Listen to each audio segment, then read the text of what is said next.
everyone. I hope you're having a great afternoon, evening, depending on where you're joining us from. Since there's a lot of people on this call, it's best if you can mute yourself just to start. You're welcome to ask any questions. We'll have some time for Q&A at the end as well, or you can drop any comments, questions in the chat. I'll just allow a couple seconds for people to join. You can leave your cameras on or off, whatever you're most comfortable with. All right. So this is our now second session for our assistance course. We have 3 in total, and we're really excited about today's session. I think it'll be an important one. We're joined here by Rupali, Sharma, and Kristen Ancker. These are 2 Montessori experts, and they are going to be talking today a little bit more about Montessori philosophy. Now, last week we talked a lot about observation and really the role of a classroom assistant within a Montessori environment. And today we're going to take a little bit more of a deep dive into the Montessori approach, the philosophy behind our educational approach. So we're looking forward to that. Again, if you have any questions, feel free to, and we'll keep an eye on that. All right, I'll go ahead and hand it over to Kristen and Rupali, who put together a presentation. They'll go over their points, and then hopefully we'll have some time for discussion at the end. All right. Thank you, Camila. Welcome, everybody. I want to share that, when I started my Montessori journey, I was an assistant teacher, and I learned so much during that time as a person just observing in the classroom and learning from the lead teacher, who happened to be Kristen Ancker at that time. And the joy and the wonder was just delightful every single day. And that curiosity led me to become a Montessori teacher. I share this because, many of you who are here are in the role of a Montessori assistant, and it is such a special, precious place to be able to observe and work with the students. And I'm curious to know what is it that you enjoy about Montessori. And today we're going to look at the role of the Montessori teachers and how you make a difference and what impact you have on the children in your classrooms. So with that, we'll start with the Montessori philosophy. In Montessori, the idea is, who am I? That's the discovery the child makes. I'll hand it over to Kristen to take it from there. Thank you so much. I just wanted to start with this beautiful quote from Dr. Maria Montessori. Within the child lies the fate of the future. Whoever wishes to benefit society must protect the child and observe his natural way of acting. A child is mysterious and powerful and contains within himself the secret of human nature. Anyone who wishes to follow my method must understand that he should not honor me, but honor the child as his leader. And that is a quote from Dr. Maria Montessori. So I'm going to just begin by introducing myself, and then I'm going to let Rupali introduce herself so we can get to know each other a little bit. So my name's Kristen Ancker, and I started off my career in education as a Montessori teacher. As Rupali said, I was her child's first teacher, which I love that. Now I brag about him. He's 27 years old and he's a doctor. So it was either Rupali or me. Somebody did something well. So I was then the director of the Children's House at Summit Montessori School, where I worked with Rupali. And then I was an assistant head of school at Oak Meadow School in Littleton, Massachusetts. And I was a Montessori in about 10 years before I became a mom. So it was then when I had my first child, and I actually moved to Connecticut. I now have 3 children, ages 15, 13, and 10. And they have humbled me. I thank you so much, Camila, for calling me an expert. I thought I was going to be an expert in children and discipline and everything. And then they have humbled me to just keep learning. So I continued on my education. I'm a positive discipline facilitator for educators and and parents. So I'm excited to talk to you about that next week. That's going to be all focused on positive discipline, the training next week. I'm an encouragement consultant and a transformational mindset coach. So I focus on working at schools. I do private consulting. I'm actually consulting now at Rupali's new school that she founded, the TEC schools. I'm a parent mentor and a teacher mentor as well. And I have an online coaching called the Parent Empowerment Program. So I might just let Rupali introduce herself too. Yeah, and while we are introducing ourselves, we would like to know, where are you calling in from, and who are you? Who am I? So please share in chat where you're calling from and where you're joining us from, and which school you work at, your name, your school, and where you are located. So, as I said before, I started my journey in the Montessori classroom with Kristen Ancker. I used to do Montessori at home with my son when he was born. And back when I was a child, I went to a Montessori school in India, and I still am connected with my children's house teacher there. She is almost 80 years old, and we get to exchange our ideas. That my Montessori work has, as a child, has left an impression on me. I remember my teachers in the classroom doing the work with me. And as a teacher, I feel it's such an important role that we have, because children observe every single thing that we do. So that is part of my philosophy, is we role model what we want our children to become. I'm the founder and director of the TC Schools Think, Explore, Create. The idea is that we use our ability to think, we use the tools to explore and create the world that we live in. So with that, we also have a mentorship program at our school. And my background is in architecture, which helps me look at the big picture and bring out all the details for organizations and people to work together. So that's where I come from. And if you are... We have a few people. We have Jacqueline from Austin, Texas, from Casa Montessori, Hi, and Jacqueline. Krista from Indiana, and Annette from Georgia. Oh, we have everyone coming in now. And of course, Carol from the TEC school. Hi, Carol. And That's great. It's wonderful to see you all here. It's a wonderful community. So who am I? That's a big question in the Montessori curriculum. Children, especially in the elementary years, are on this discovery of who they are. Maria Montessori starts with the whole of the cosmic universe, and then says, from that universe, you come to the child, which is very different from a traditional way of looking at education, where we start with the child and go outwards. That's the biggest difference between Montessori education and traditional education. So Maria Montessori was a physician. She was an educator. Born in the late 1800s, she was a pioneer in her field as a physician. She worked with children who were mentally challenged and didn't really have much in their environment. When she started working with the children who were mentally disabled, she found that by giving them even simplest things like bread, she was able to excite them to do things, and they needed something to do with their hands. That was one of the foundational discoveries she made, that children like to work. They don't like to be told what to do. They don't like to be, when adults interfere and interrupt them, they lose their concentration.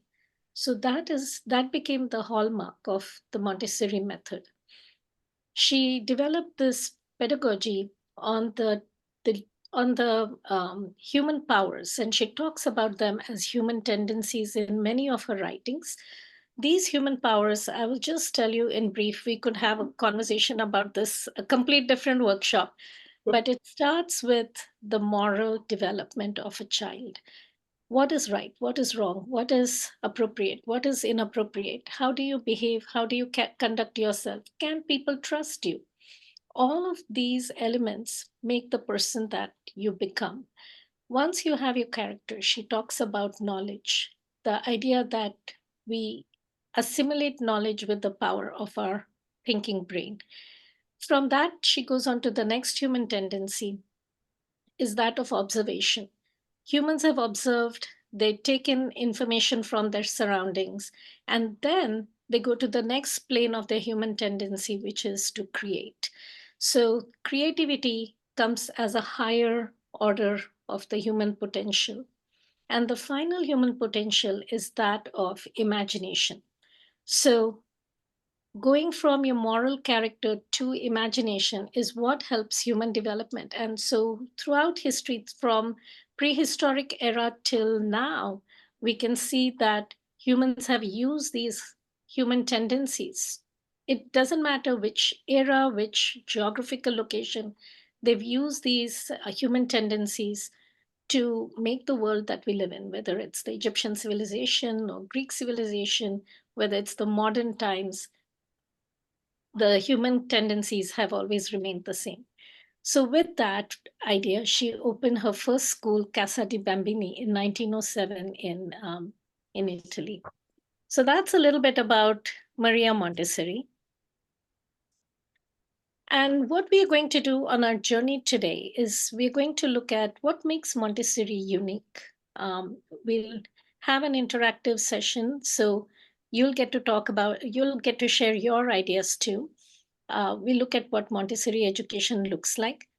I just would like to, in the chat, if you could type in one if you're already in a Montessori school, and two if you're considering a Montessori school. So, one in chat, just type in one if you are currently at a Montessori school, and two if you are looking at Montessori as a part of what you would like to do and join. So that way we'll get an idea of whether it's just an interactive way for us to know. We'll look at what Looks Montessori. like everybody's putting ones. Everybody's Great. working in a Montessori school, different age levels. Some are in toddler, some in children's house. Wonderful. Thank you. So we'll look at what Montessori education looks like. You are all in the environment, and so you know what a Montessori classroom looks like. But what are the elements that make Montessori classroom more than just its materials? We'll look at the relationships in the classroom, your role as an assistant, the journey as an assistant, classroom management, and tips and tricks. And we'll have some time for question and answers. So, what do we know about Montessori? I'd like you to either raise a digital hand, or you can just type in the chat what you know, and we'll go ahead and type in here. So, any thoughts? Feel free to unmute or put it in the chat. So this is an interactive workshop. It's wonderful if you share your thoughts. What do you know about the Montessori material? It's a child-led curriculum. Thank you, Ashley. And also, let's just go through what do we know. Anybody else?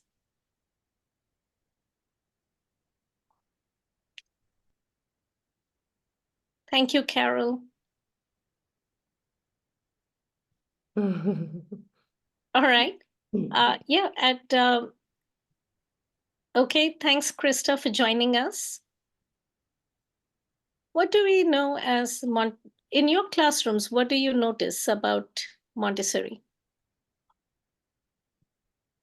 Independent children, mixed age group. There's a lot of doing. Thank you. There's a work period that is sacred. Natural curiosity. Yes, Montessori.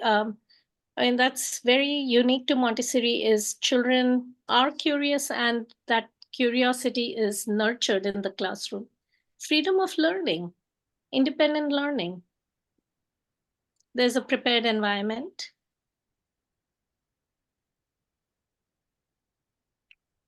What would you like to know about Montessori that perhaps you still have questions? Everybody learns at their own pace. There's no race. You will all get there together. Any other thoughts?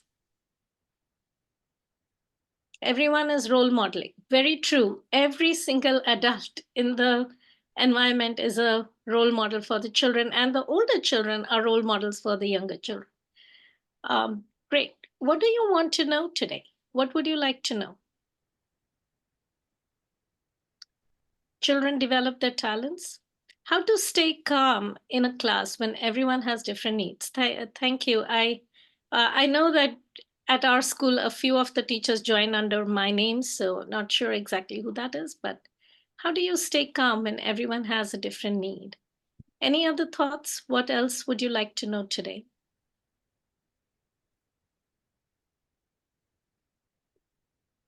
One thing as an assistant, I always wondered where the materials would have a sequence of being presented to the children. And I used to feel, especially with the knobbed cylinders, why don't we give all four of them together? But what is the sequence of materials? How to engage children when the ratio is less other than materials? So, Usha, are you saying that there's only one material of a certain time, and how do you engage children? Is that your question? Sorry, that is not half of the question only. Sorry for that. How to engage the kids when they are the less than the ratio? Like if I'm working with toddlers, my ratio is to 6 to 8, but I don't want to work with the materials which the Montessori provided. Other timing, suppose if it is raining outside, we have to engage the kids. How we can do other than materials? How we engage the kids? Yeah, Eh, yeah. And Not how to, thank you, Usha. What is the best way to build boundaries with children? Boundaries with children, that's another good question. We often talk about freedom within limits. What are those limits? What boundaries are we creating? And why are those boundaries even important for children? We'll talk about that too. I think any other thoughts? All right, we'll go on to the next part, which is here we have two pictures. One, you see there's a traditional classroom, and the other is a Montessori classroom. I'd like to just, again, in chat, you can type in what you see as a difference in both environments. Or if you'd like to unmute and share your observations, that would be great too. Feel free to unmute if you, what do you notice in these two pictures? If I am not wrong, I think if you see the picture of Montessori, each kid is doing different work, and teacher is observing them and teaching some other stuff, I think. If it is comes to the traditional, all students are like in our child school, how we do that. Yes, exactly. And you see, like, children sitting in a chair at a table, very proper, that's not very necessarily appropriate for their body structure. But children laying down naturally on the floor, spreading their work, being able to move, being able to walk around, those are the natural movements of the child. And so in the Montessori classroom, those natural movements are encouraged. But again, if you look, they're not running around, they're all focused. The classroom is peaceful. And just because children are doing things at their own pace does not mean that there is chaos. There is order because every child is interested in what they want to do. Now, some children may not be interested, but that does not give them the liberty to interrupt other students or walk around and disturb other students. A few comments in the chat was seeing concentration and freedom. And in the traditional one, they're all facing the same way, all focused on one thing. True, very true. Again, there's choice. Choice is such a big human need. We as adults like choice. And Maria Montessori observed that that is a human need, to have the freedom to choose. Yeah, and Ashley said, the Montessori teacher is not the star of the show. Absolutely. Absolutely. And you don't have to perform. You don't have to perform. You just have to guide. I remember I went to a school in India, very a high-end school for very rich people, and the teachers were singing loudly and dancing, and the children were like just sitting there, and there were computers in the room, and this was the 3 to 6 age group. And they didn't have any materials to work with, but they were being entertained by these teachers like a circus. And I thought, Montessori just does not do that. The Montessori teacher is hardly noticed in the classroom. So Montessori came up with a proposition, follow the child. And this proposition is sometimes misunderstood. When she says follow the child, she does not mean you follow every whim or fancy of that child. She really meant that look at the developmental stages of children's childhood. Children have different planes of development. From the ages of 0 to 6, they're very dependent, but they are forming their own bodies and minds, and they are learning to balance, they're learning to grasp. So perhaps all the teachers who are here in the toddler environment, you notice that learning to crawl and walk and manage themselves. Toilet training is a big part of that age group. If you then look at the 3 to 6 classroom, the goal is what is this? What is this? There's a language explosion. The child is learning to name everything and to say it in complete sentences. That's the sensitive period for language. As they get older, there's a sensitive period for math and language, the reading, writing, quantities, all taught through the sensorial material, through practical life activities, help them form those higher level thinking ready for first grade elementary classrooms. As they get in the elementary years, the sensitive period is that for social justice. She did this to me. This is not fair. That's not right. Why does he get to do this? Why am I not allowed to? How come I have to sit on the floor? Can I sit on the chair? All of these questions. It's about understanding how do I fit in this environment. This is the child from ages 7 to 12. And all throughout this 7 to 12, Maria Montessori calls this the age of plenty. Children can do a lot. Their bodies are strong. Yes, they are losing their teeth and their height is growing, but they're robust. They can do a lot in the lower elementary and upper elementary years. And during this time, she also says it's now or never for their moral development. So if we don't teach them, or if we don't hold them accountable for what's right, what's wrong, their behavior, they are not going to learn it in middle school and high school. And it's going to be a rude awakening for them as they get older to be able to manage themselves, because people around them are going to expect them to manage themselves. So these are the sensitive periods, and the curriculum that Maria Montessori developed follows these planes of development. So she's not following the whims and fancies of every child in your classroom. Oh, I don't want to work today. I don't want to do this today. That's not what she is saying. She is saying the child is able to learn language at the 3 to 6 age group.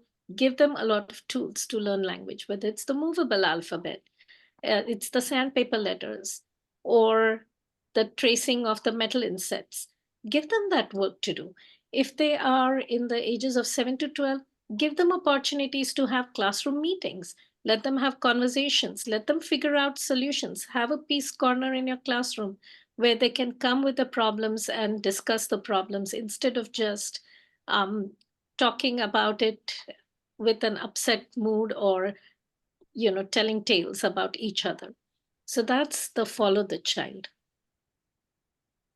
And Kristen, could you talk about the elements of the Montessori education? Yes. There's so many characteristics of Montessori, but I kind of talked about these 5 big ones. And the first is respect.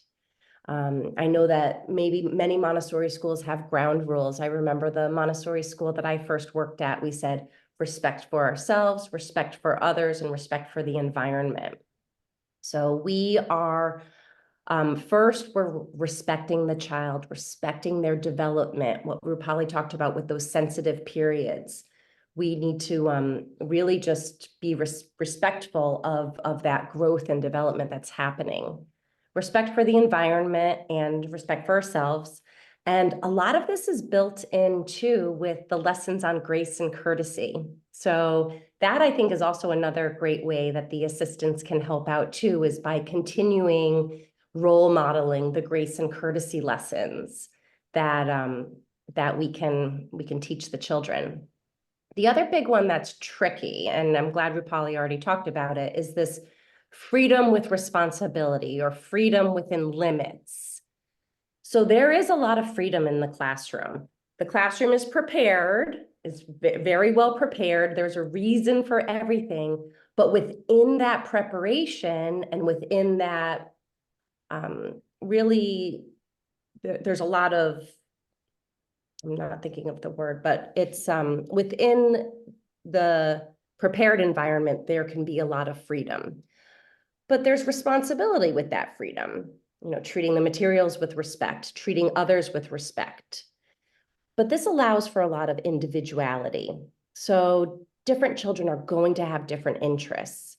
And when they have the freedom to choose their own work, it just builds on this intrinsic motivation. And then they have that love of work and that love of learning. That's what Montessori schools want. They want these children to love to learn, and we're the place to do that.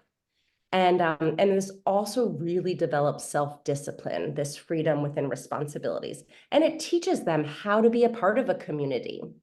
That's why I love the 3-year age cycles, so that the 3-year-olds are learning from the 5-year-olds in the classroom. And then some of those, maybe, I think a lot of these, a lot of you are in Children's House or toddler, but the kindergarten students can then be role modeling for the younger children, and they're all learning how to be responsible. Independence is another characteristics of Montessori. What the child is telling us is, help me to do it myself. Help me to do it myself. So this is where we take a lot of time. Practical life is the foundation in the younger grades, in the toddler and Children's House. It's really based on that practical life. We're teaching them how to take care of themselves. We're teaching them how to be autonomous and how to have that autonomy within themselves. Having the experiences of doing things for themselves builds self-confidence. Self-confidence will only come from having the actual experience. And it's really, really hard I think it's probably harder for a parent to do this, but it's also hard for a teacher sometimes to witness a child struggling to do something, but we're trying to balance that struggle. It's like a healthy struggle, a healthy challenge, so that maybe you're preparing the shoes, the left and right shoe is right there, and then the child is going to put the shoes on all by themselves. And then maybe you're helping them and doing with them, this is how I tie my shoe. Maybe it's first collaboration and then moving on to that independence. Another huge characteristics of Montessori is movement, and that's also a sensitive period. Children are in that sensitive period for movement. So they are working with their hands. It's hands-on learning. they are refining their senses. I'm sure many of you have seen that beautiful sensorial area, the sensorial area with the beautiful sensorial materials. They're working on their visual, they're working on their tactile sense. They're working on their smelling senses. I know one of Rupali's teachers was making the sense where the children are trying to match the sense by smell. We're trying to refine the senses because this is the child's sensitive period. So when we can offer the work for them, they will be building and developing who they are going to becoming. And then auto education. So all of the Montessori didactic materials actually have a self-correcting piece in it. Maybe it's just a visual self-correcting, but a great example would be those knobbed cylinders, you know, those probably about this big, and the 10 different cylinders that have the knob for the child to take off. That has its own control of error there. So the child can do that work without any help at all from the adult. They might make a mistake, but that's not for the adult to tell them, oh, go put that cylinder over here. It's for the child to learn and then fix it themselves. And that's how they're going to learn. So it's really, really hard too for new teachers to not say something maybe when a child is working, but we really have to honor their concentration and honor those Montessori materials that are like tried and true. And they have that auto education in it. This allows for spontaneous concentration. So within that toddler and then children's house age level, every work, especially all the practical life works, are building up their concentration. The majority of the practical life works have these four big direct aims: their concentration, their coordination, their independence, and their sense of order. They all help to do that. So it's just building on all of these skills that we want the children to have. And of course, you'll know it's an integrated curriculum, and there's cosmic education. I love the repetitiveness of the curriculum, where children in the children's house will be doing work possibly with, you know, the example could be that binomial cube. It's in the sensorial area. And then they bring that cube up in the lower elementary, and then they're doing the mathematical equations with it. So in the children's house, they're just figuring it out. And then when they visit that again, it's like the spiral curriculum as maybe a fourth year, as a fourth grader or something, then they're able to see it so much more. And then with cosmic education, that's definitely something that Dr. Montessori created her curriculum for peace on earth. It was a very volatile time when she started. So anything you want to add there, Rupali, or I can just move on to the next? I think we can just move on to the relationships. And feel free to put any questions in the chat too, because we'll definitely have time afterward to do some questions. Okay, so the relationships. In all the Montessori training programs, we are taught about this equal triangular relationship of the child, the environment, and the teacher. So I'm going to first talk about the child, because this is the Casa dei Bambini is the child's house. You know, the classroom is built for the child. And we are looking at the autonomous child, who is a natural learner. Dr. Montessori observed these children for many years. She observed children that had mental challenges. Then she created materials for children that didn't, and she was always observing. And she saw that children had this absorbent mind, this sponge. It wasn't a blank slate. It was like they were sponges, taking everything in within their environment. And the first 6 years really are just so sacred. That is when the child is really developing their temperament, their personality. And we really need to honor that age group. As you know, there's the 3-year age group. So the toddler, but it's probably 18 months to 3. That's not really 3 years, but, and then there's the 3 to 6-year-old classroom, Children's House, lower elementary, 6 to 9-year-olds, upper elementary, the 9 to 12-year-olds. And then Rupali School has a middle school as well. Some Montessori schools will have middle schools. Very few have high schools, but they are there. They're out there. I'm actually consulting at an amazing boarding school up in New Hampshire, Tilton School. And they seem very Montessori, although they're not, but they seem very Montessori for a high school, really honoring the child's learning. And we're looking at the child as a competent being. We know that the child is going to learn by doing. And then I'm going to go to the prepared environment. And that is a big job for the assistants, but we're going to talk more about that later. But I know that this preparation of the environment, and when you learn why, why is this environment? Why do we have to have this already? Then you're able to do it maybe more joyfully. But this preparation of the environment, it's the child-sized. There's child-sized chairs and desks or tables, the beautiful Montessori materials. The shelves are all set up from left to right, simple to complex. There's a reason for everything. And I remember one of the parent education nights that we did at one of my schools, one of the dads finally came up to me and he's like, I finally had an aha. And he had been at the school for about 4 years. It was his second daughter that I was teaching. He was like, I get it now. I understand the classroom and there's a reason for everything. And I'm like, yes, there's a reason. There's a reason for everything. But there's the different curriculum areas with the practical life, sensorial, language and math, and cultural studies. But it's going to look a little different in each Montessori school. And each teacher, I think, brings their own flair, which is lovely and which is great. I think it's nice to have that individuality brought in. Maybe the teacher has a passion for music and they bring in their guitar. Maybe a teacher has a passion for animals, and so there's always animals in the classroom.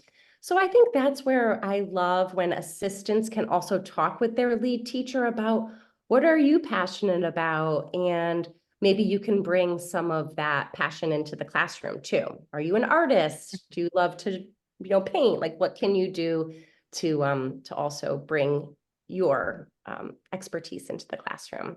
So that'll move us into the prepared teacher. So within the child and the environment, the teacher is like the glue. So the teacher's gonna hopefully be preparing the environment so that the child can go through and be so excited to learn. But we know that doesn't always happen. And sometimes children need to be, I don't want to say lured and manipulated into a lesson, but sometimes they need to be guided a little bit more. And that prepared teacher needs to connect the child to the environment. And possibly by observing the child too, maybe the child has a passion for dinosaurs, because that's always a big one with 3- and 4-year-old boys. Maybe it's a dinosaur, so maybe you can create a work with dinosaurs. Those are all different ways that the teacher can observe the child and then can put something in the environment that can help that child to learn or get him excited about learning. The prepared teacher. So peace education, we are the role model. We are also helping them with conflict resolution. I'm not going to talk much about this now because next week we're going to be doing a lot on positive discipline, and we could talk about conflict resolution there. The Montessori ground rules. This is going to look different in all the classrooms, but it's really important for the lead teacher and the assistant to be on the same page with what are the ground rules of the classroom. And me as a positive discipline educator, I love to include the children in that conversation too. What are the ground rules going to be in our classroom? So this is a great thing to do in September, in the beginning of the year, getting them on board. I know in Rupali school, you have a class constitution in each classroom. And so the children are involved. When they feel like they're a part of the community, that's when they feel so, it's their world, it's their classroom, they have this like sense of confidence when they feel that. What else do I have in here? I think I did everything in that with the No. preparation teacher. Something very important though, the El preparation of the café. teacher. O sea, Eh, ya lo hice. Eché más agua, puse a hervirla y Okay, I think Y ya maybe estuvo. Marina needs to mute unless you have a question. The preparation of the teacher also involves self-care. So I want to slip that in there and we'll, I'm sure, talk about it a little bit more. But we just need to make sure that we're taking very good care of ourselves, that we have the capacity to help the children. So, and then this slide's a little bit about our relationship with our lead teacher. So open communication is vital, and Rupali's going to give us some tools to go with that. But it's a marriage. It really is when you are working with another adult, especially in a classroom with children, and there's a lot of energy and a lot of emotions. It can be physically and emotionally draining if you're not taking care of yourself and if you're not making sure that you're communicating your needs to your lead teacher and questioning, curiosity, maybe using some curiosity. Maybe you observed her do something and you're like, I'm really curious. Why did you do that? So have the questions. We're all about learning. We're all about growing. We're supporting the lead teacher by redirecting the children. I know that was a question that came up in the beginning, so we'll continue to keep talking about that this week and next week.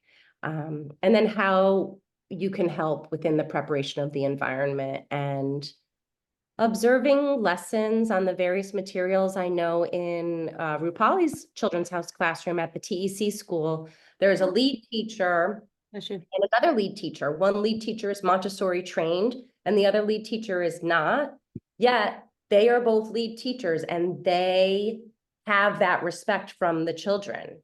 So no matter your certification or if you have, you know, your Montessori training or not, you have it's very important. Your job is very, very important. So I just want to make sure you all know that how important it is to have an assistant that can observe and can kind of read the classroom, which is challenging, which is very challenging. Thank you, Kristen. So as Kristen said, this is a marriage and open communication is the key. One thing that we can do is make a list. And I love lists because when there is a list, you can say, all right, here is my job. Here are my responsibilities. And you can, I would say, just take a screenshot of this slide because you can tweak it. You can make it your own. Here's something that works for our school.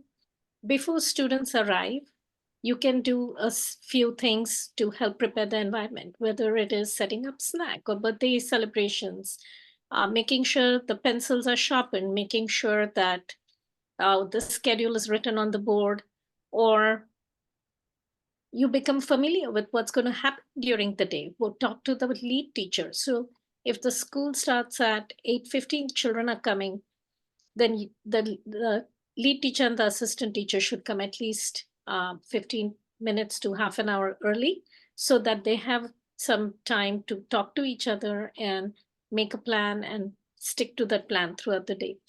And then, you know, wherever, especially toddler or children's house, if they are having snack and they need help with cleaning, giving children the direction and the tools to clean their crumbs on the floor or the table, cleaning the area near the sink. Those are some of the things that just making sure that the order is maintained. And then if there are any particular materials that are required for the lesson at circle time, making sure that those those materials are available for the lead teacher. When the lead teacher is doing lessons, so every classroom has a different routine, but at our school in the morning, we have a circle time and one teacher is working with all of the students at that time. the other teacher, the assistant, can maintain the tone. So children who may not yet be settled and need a little extra, just talking to them privately and bringing them to circle. Observing, this is a good time to observe. Last week we talked about observations and why that is such an important tool for a Montessori teacher or any adult in the classroom. Take this time to observe what's going on in the classroom. One day you can observe the students, another day the teacher, another day you can observe the shelves and which materials have been used and which materials never get touched. What is the lighting like? Is it helpful or is it distracting? And if you have a school with multiple classrooms, go to somebody else's classroom. And Andrea, do you have a question? Andrea, do you have a question? All right. Prepare for your activities and prepare for your lessons. So as Kristen said, you're bringing your flavor, your talents to the classroom. When I was an assistant teacher, I loved gardening. And so I created a gardening program. So I would have to prepare for the gardening program. And every week I did gardening activities with the children. So prepare those lessons. Perhaps you need to photocopy books or organize files. Maybe your school has homework policy and getting the homework ready. Whatever notes go out to parents, make sure you have a binder so that you can keep those notes together. Whether it's newsletters, calendar invites, whatever your schedule, student progress, observation charts, make sure you have a organized manner to keep them handy for you. Nowadays, everything is digital. You can take a lot of pictures. Again, go back to your head of school, ask them what the policy is, but a picture says 1,000 words. One of our teachers in the weekly newsletter added pictures of a child's birthday celebration. And that just, said so much more than the newsletter itself. Parents connect with those pictures. So if a child is having a hard day, take a minute to just email the parents. Again, talk to your lead teacher. In some schools, the lead teacher is the only person who can communicate with parents, but at our school, all teachers are allowed to communicate with parents. So look at what the policy is at your school. And if a child is having a hard morning coming in, a few hours later, you can send a picture to the parents showing how happy the child is or how settled the child is or how well the child is working. It just helps the parents feel calm and it builds trust with you. So get familiar with different digital apps that you might be using. Perhaps your school uses Montessori Compass or uses Transparent Classroom or some other form of tracking. Get comfortable with that to track student progress in your record keeping. And then if your school has a homework policy, and this would be elementary and up, then make sure you assist the teacher with checking homework, preparing the homework, photocopying books, making progress reports with the concepts that are familiar to you, and look at the scope and sequence at your school. Where is this child going? What's the path? A progress report is a good place to start. You take a blank progress report and see what is this child supposed to know at that particular age. So that just gives, if you're curious, you're going to learn a lot. And after the children leave, so during the day, there is a lot in addition to managing the students, watching them, supervising them, making sure that, especially in the toddler and children's house classroom, if they need help with the toileting, helping them through that, writing notes to parents about if there were any incidents. But these are additional things that this is good. This is informative. And after dismissal, There's people from all over the after place. Carol, if you could just mute. Thank you. Georgia. And Rupali, I'm going to say we have about 9 minutes left. Sure. I liked your idea of taking a screenshot of this, and I know you have a lot more to go. So, or not a lot, but. Yeah. And Carol, could you just mute, please? Camila, if you could mute Carol, that would be helpful. Thank you. After dismissal, clean up the classroom, check your responsibilities, complete, your responsibilities for whatever common goals your school has. Make sure you practice. If you're curious about materials, your lead teacher could help you learn some of the materials so you can help the children. So what does a Montessori assistant's journey look like? I think of it as a 3-year cycle, because the first year, you're just soaking it all in. And if you're a first year teacher, congratulations to you. Hooray, you've taken the step. You're going to be transformed throughout this journey. And if you're a first year teacher, just type 1 in the chat. We'll just get to know how many teachers are here who are first year teachers. You are going to be drinking from the fire hose, and a lot is coming to you. Just soak it in. Just take it in, take it in. It's going to feel overwhelming the first year. The second year is when you've seen all of this, and you've got things under your belt, and you can plan and prepare for the students. So give yourself grace in the first year. You're going to get there in the second year. And then after the third, fourth, fifth year, you become an experienced teacher and you can mentor others. We at our school, we have teachers, we believe that every person is important at our school, from the janitor to the head of school, that we all are there for a particular reason. It's important. And children need all of us to make the school work. That's even Maria Montessori said, that every person, every object has its place in the universe. And if you are, an experienced teacher, you can share that value with the others. We have teachers who work with each other. You can buddy them, have an accountability buddy. You can go to each other for help. It doesn't matter if they're teaching a different age group. The philosophy is still the same. So you're part of a team. Communicate with your lead teacher. Communicate with your head of school. Communicate with the others in your school. Make sure you take time to plan with your lead teachers so that you are aware. And ground rules. I think you have to be consistent with them. It's like a marriage. Children know very well if one teacher says no, they go to another teacher and they'll play off of each, the two teachers. So make sure you're in sync with your lead teacher. Think about transitions. Transitions are the hardest for children because they have to stop an activity and go into something that wasn't part of their natural cycle. So for transitions, think about a bag of tricks. And, during transitions, you can play games. You can say, for very young children, you can do I Spy with My Little Eye. You can have musical chants that, I had a 3-year-old student and we were playing a game in Hindi, that they are just learning languages. So it doesn't matter which language you speak, but they love chants. There's that rhythm that helps them.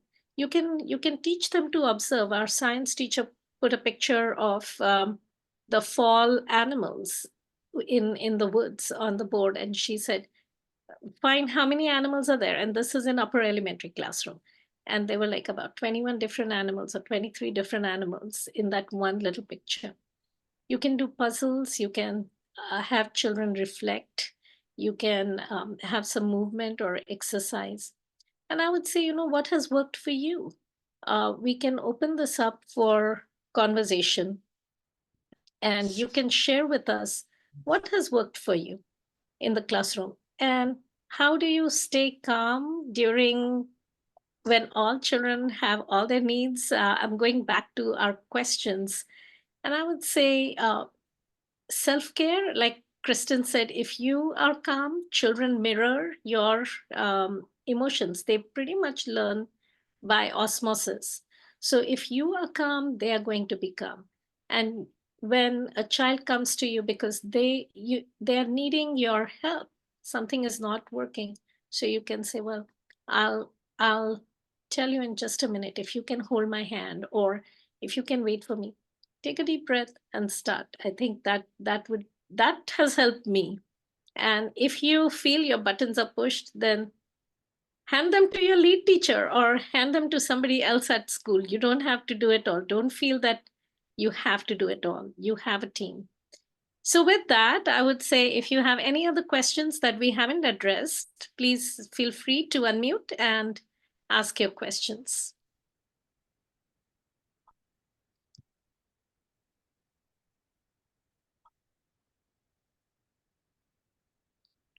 Rupali, I'm just looking at your email. It's not 2 R's, is it? Was that a Oh, I think there's a typo. Yes, it should be Okay. 1 R.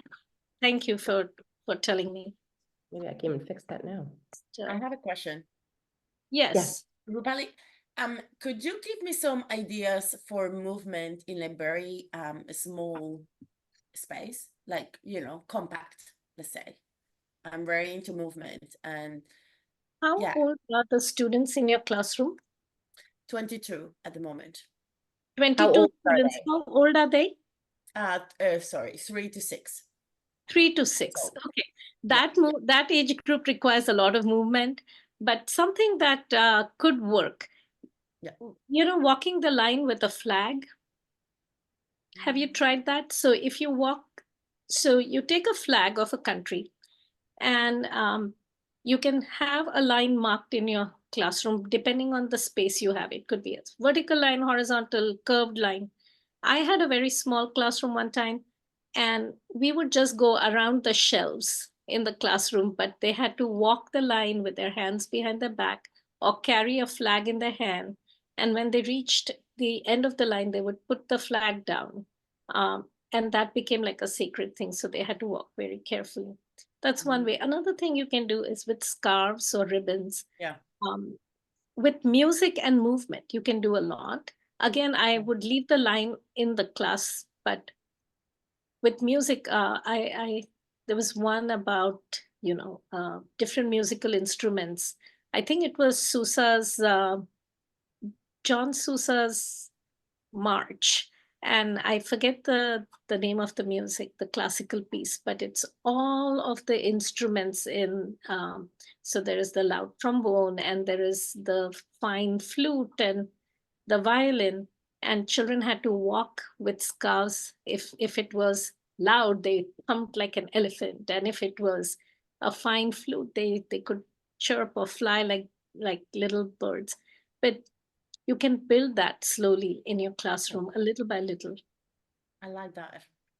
Another work that I just was talking about in my community was you get 3 like Poland Spring water jugs, like 1 gallon or even 1.5 gallons, and you fill one up with red water, and you put red food coloring, a yellow with yellow food coloring, and a blue with blue food coloring. And then on the other side of the classroom, you put 3 of the color rings, like do a red circle, a yellow circle, and a blue circle. And a work is to transfer the bottle from one side of the room to the other. Mm-hmm. And they're having to pick up for a 3-year-old to pick up a heavy gallon. It's good weight, and they're having to carry it. It was a fun I think anything with carrying weight and moving a distance, they love that. I know that Anashwa, our children's house teacher, she makes children push the wall, and they love that. Push the wall. Yeah, they love it. And she says, push it with all your force, and they're pushing with all their force. It's really good. I actually was thinking, I bought a corporate band, you know, the elastic. Yes. So everybody will be holding. Do you think that's a good idea? I was just thinking trying that, because even forming a circle is chaotic, you know, so if they have something holding, I felt like it would be organizing them. So for me also to see them better. Yeah. In the toddler classroom, we did have a rope with handles coming off the rope, and that's how I would have my students walk, because that just gave them a guide, like you're talking about the band. That might help. So Andrea, thank you, Camilla. Andrea has a question about, if I give children a work, they refuse it. Is it too boring or is it too challenging? And that's a good question. I think how do I know whether it is boring or difficult? That's a very good question. Sometimes you could ask the children. My question too. You can ask the children and see what they are saying. But if you give children work that is just above their ability level, they are willing to rise to that challenge. If it is too difficult, they get frustrated. So if they're getting frustrated, it's challenging, way above their level. And if they're just bored, it's too easy, and it's beyond their sensitive period. So if you give like a movable alphabet to a second grader, they're not going to engage it as well as a kindergarten student might engage with the movable alphabet. Andrea, does that answer your question? What age group do you teach?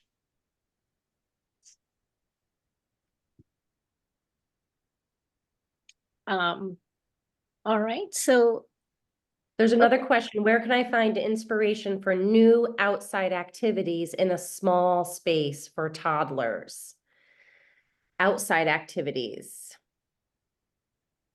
I don't know if it's always allowed, but I've been learning a lot about anxiety and helping children with anxiety and blowing bubbles. So the blowing, it would be a fun thing to bring bubbles outside. I don't know probably if you guys allow bubbles. The bubbles, you can never go wrong. Our science teacher does that with all age groups. You can never go wrong with bubbles. The second thing is, I know our school nurse does this. You have the bubble wrap, and those bubbles are nice to press. So in terms of outside activities for toddlers, I don't know what kind of outside space you have, but anything where they could dig or that would work. That age loves the sandbox. Yes, and Camilla said the parachute is a good one. The parachute outside. So one of the things that our science teacher did recently was planted lettuce seeds with the 3-year-olds in the flower bed. So talking about seeds and showing them different seeds. We go for nature walks, and even, you can find a square foot garden.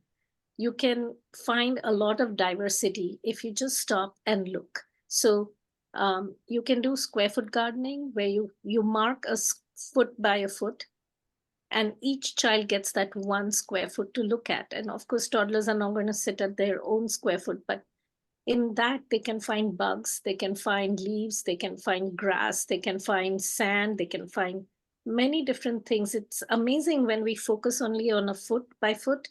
The variety, the diversity of life you can find in that is amazing. So that's another activity. Anything to do with water, children at that age love it. So any activities with water would be good. If you have a bird feeder, we recently added a bird feeder to our window, and the birds haven't yet discovered, but a squirrel has discovered it. And it's amazing to watch the squirrel throughout the day, it's so busy. So any opportunity you can get to get animals or birds in that, if you add water and bird feeder, I think you'll find a lot of animals and birds coming in. Can we do? I hope that helps you. Great. I'll stop my shared screen now and see if you have any other questions. But thank you so much for joining. Usha, have a question? Usha, I think you had a question before. I have seen that question, right? Outside activities, can we do like egg hunting? Because kids like egg hunting, right? We can just throw up their eggs and we can ask them to pick up, and like colorful activities, pick the color eggs like that. If it is red, sometimes they will, if they're bored with the egg hunting also, can we ask them like pick up the red eggs and give the green eggs like that? Is it a good one to do outside? Yeah, I think so. And talk to your lead teacher too. Those are good activities for you're classifying by color, and you are giving them movement, big, large movements to go get something. They're also listening to your directions. So and this movement is important too, the crossing the midline, especially for that 3 to 6 year old and older.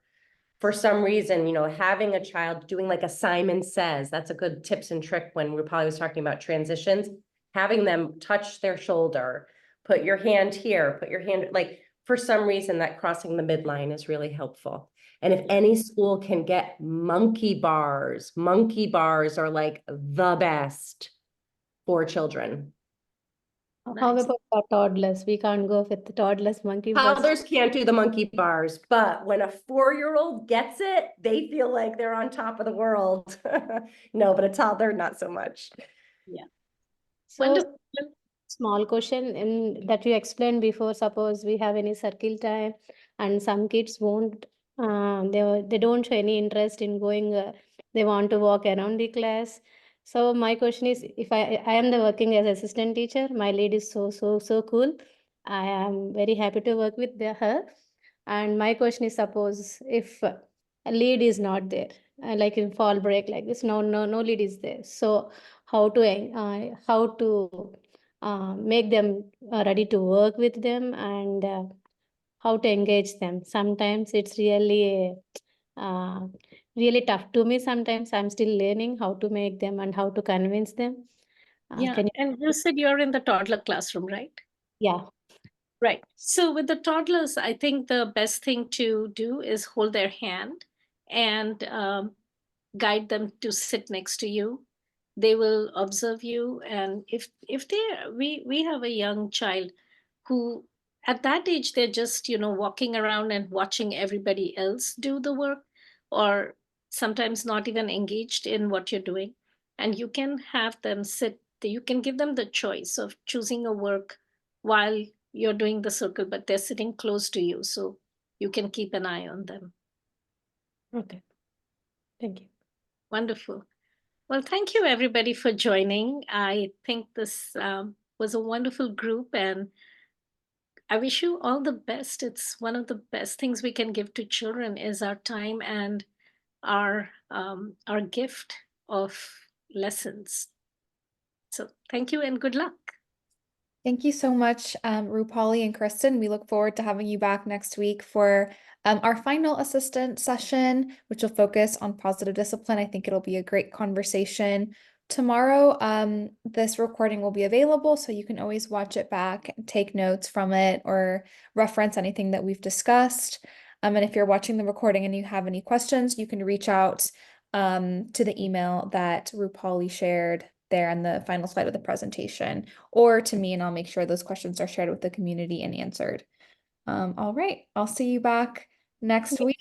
To the mail recording video of previous session also. If I'm not wrong, I didn't receive any mail from you.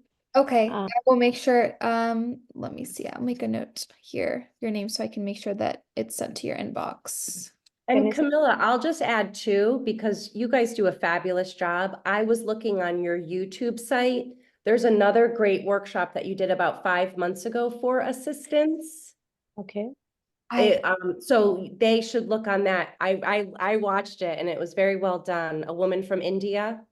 I think that she's actually doing one of our parenting sessions. That was, I know exactly. Empowering Assistants, it was called. Empowering Assistants, that was with, if you guys go on our YouTube channel, it was with Hindola. And she talks a little bit more about your role, how you can feel empowered with your school. I'll share the link to that as well. What we'll do as well is we'll share kind of at the end of this series, kind of a document with all of the recordings, all the resources that we've shared and discussed. And then for those of you who want a certification of completion, this is not a very formal course. It's not an AMI or AMS course, but if you want a little certification, we'll send that over to you as well if you request it. So we'll be in contact with you this week with just some more information and the recordings. All right. Thank you so much, everyone, for joining us. And thank you to Kristen and Rupali. We'll see you all back next week. Take care. Thank you. Bye. Good night, everyone.